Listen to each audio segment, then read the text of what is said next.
DJ Bappu Ram चौधराना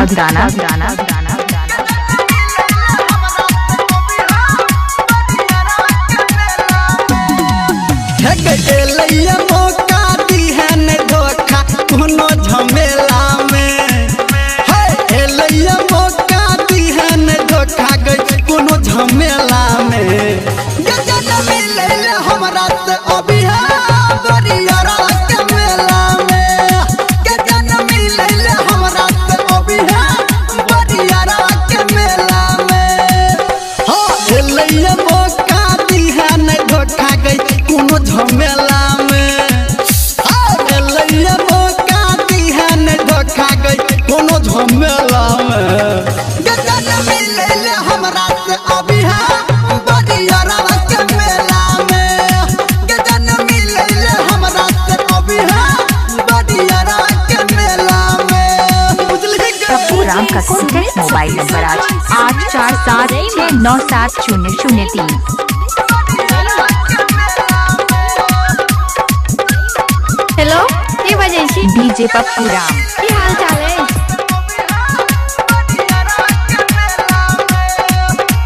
DJ Bappu Ram चौधराना chow mein खिए बहु जाट खिए बहु और खिए बहु बड़ा गरा गे चाउमीन खिए बहु जाट खिए बहु और खिए बहु बड़ा गरा गे सखी सहेली संगे तू मिल के करिया नहीं जाता है गौर भरा गे लुटब माजा धोई के बाजा हम अकेला में लुटब माजा धोई के बाजा हम अकेला में हमरा से अभी बरियारा के मेला में हमरा से अभी बरियारा के मेला में डीजे बप्पू राम घर चौधराना।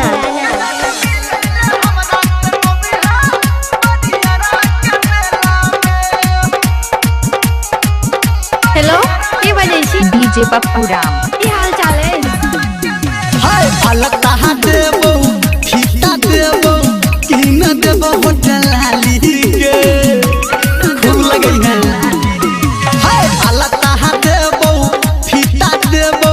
कि न देबो होटल लाली के हाथ में चूड़ी पैर में पायल कान में देबो तोरा बाली के लेटिन कदी है छोरा अजैया के छोड़ी तू खेला में लेटिन कदी है छोरा अजैया के छोड़ी तू खेला में हमरा से अभी बरियारा के मेला में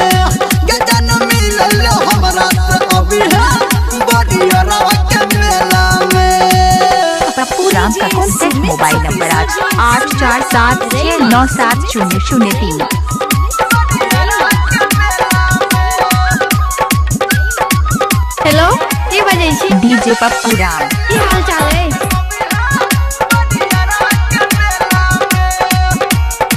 डीजे बप्पू राम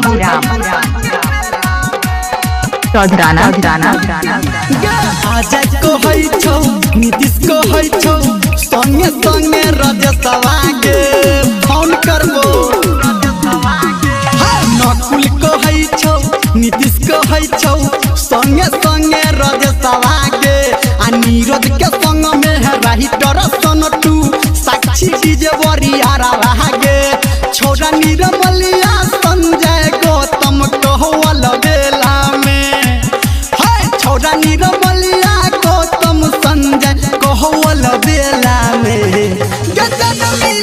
हमरा से अभी बरियारा के मेला में हमरा से अभी बरियारा के मेला में बुझली गे डार्लिंग डीजे बप्पू राम।